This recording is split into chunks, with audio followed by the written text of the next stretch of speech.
कभी सोचा है कि जो वीडियो फोन पर चल रहा है उसके सारे 1 और 0 बिना किसी तार के हवा के रास्ते हम तक पहुंच कैसे रहे हैं? ये कोई जादू नहीं बल्कि एकदम शुद्ध विज्ञान है।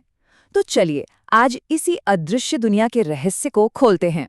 तो सबसे बड़ा सवाल यही है, ये 1 और 0 जो डिजिटल दुनिया की भाषा है, ये बेचारे खुद से तो लंबी दूरी तय नहीं कर सकते, तो फिर ये चमत्कार होता कैसे है? इसका जवाब छिपा है एक बहुत ही चतुर, एक बहुत ही स्मार्ट तरीके में। और जवाब है तरंगे। जरा सोचिए, हमारा डिजिटल डेटा एक यात्री है जिसे बहुत दूर जाना है, लेकिन वो पैदल नहीं जा सकता। उसे जरूरत है एक सुपर फास्ट ट्रेन की। यहाँ पर रेडियो तरंगे बिल्कुल उसी सुपरफास्ट ट्रेन का काम करती हैं, जिसे हम कहते हैं कैरियर वेव।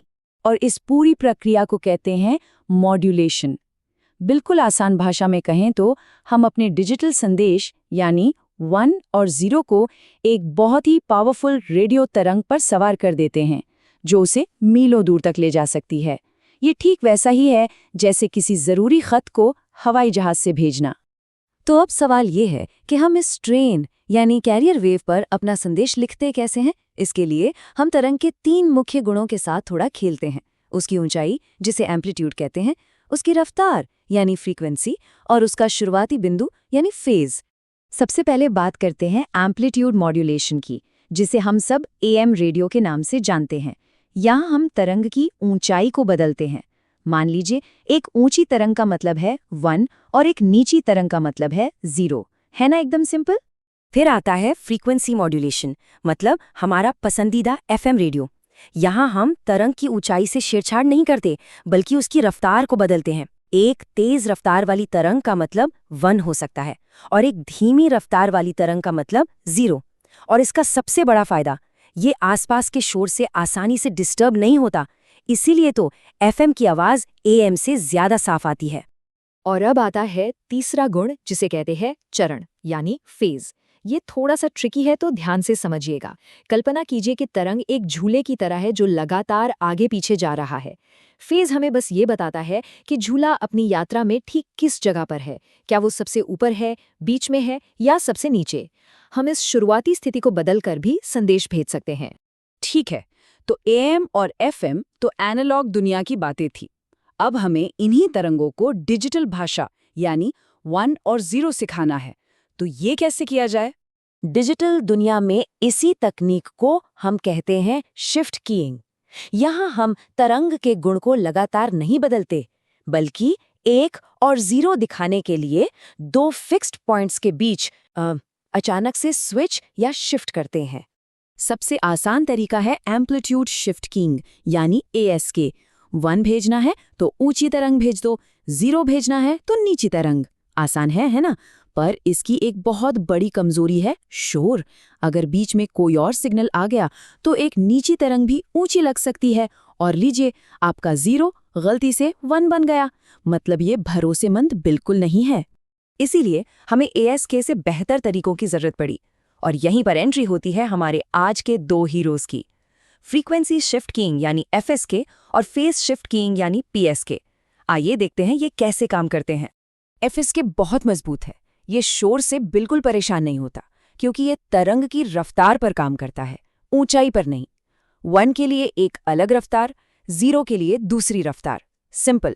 लेकिन इसकी एक ही दिक्कत है, ये 2 अलग अलग लेन का इस्तेमाल करता है, जिससे हमारे डेटा हाईवे यानी बैंडविड्थ पर ज्यादा जगह घेरता है। और यहीं पर PSK असली हीरो बनकर सामने आता है। ये भी शोर से नहीं घबराता, लेकिन ये बहुत कम जगह घेरता है। मतलब ये जोर से चिल्लाने की बजाय चतुराई से काम करता है। ये एक ही रफ्तार पर रहता है, लेकिन 1 और 0 बताने के लिए तरंग के शुरुआती बिंदु को अचानक से फ्लिप कर देता है। ये बहुत ही एफिशिएंट तरीका है। तो जैसा कि इस टेबल में साफ साफ दिख रहा है, ASK सिंपल तो है लेकिन भरोसेमंद नहीं।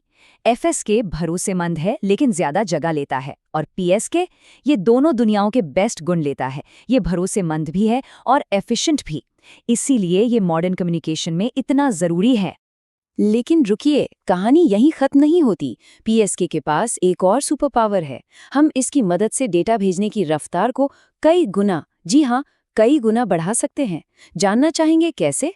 जरा सोचिए, अगर हम सिर्फ 2 शुरुआती बिंदुओं यानी 2 फेज की बजाय 4 अलग-अलग फेज का इस्तेमाल करें तो?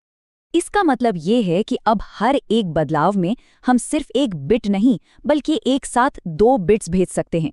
जैसे 0 डिग्री का मतलब 00, 90 डिग्री का मतलब 01 और इसी तरह आगे।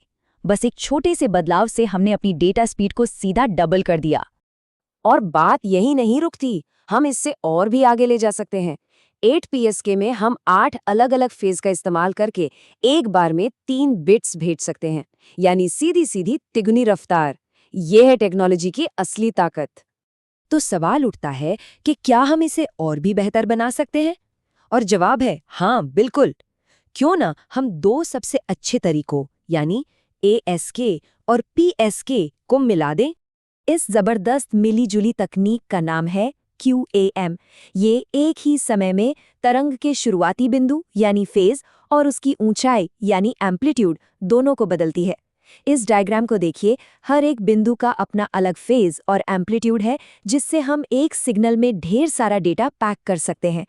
हमारा सुपर फास्ट वाईफाई और 5G सब इसी तकनीक की देन है। तो हमने ये सारी तकनीकी बातें तो समझ ली, लेकिन इसका हमारी रोजमर्रा की जिंदगी से क्या लेना देना है, ये सब जानना इतना जरूरी क्यों है? असल में FSK, PSK और खासकर QAM वो भाषाएं हैं जिनमें हमारी सारी वायरलेस डिवाइस आपस में बात करती हैं। हमारा वाईफाई, हमारा 5G फ़ोन, हमारे ब्लूटूथ हेडफोन, ये सभी हर पल, हर सेकंड इसी तकनीक का इस्तेमाल करके हवा में डेटा भेज और रिसीव कर रहे हैं। तो अगली बार जब अपने फ़ोन पर कोई फिल्म स्ट्रीम कर रहे हों तो एक पल के लिए ज़रूर सोचिएगा, उस अदृश्य दुनिया में अरबों बिट्स तरंगों पर सवार होकर अपनी ऊंचाई और अपना शुरुआती बिंदु बदलते हुए प्रकाश की गति से हम तक पहुंच रहे हैं। यह हमारे चारों ओर हर पल हो रहा एक अद्भुत छिपा हुआ नृत्य है।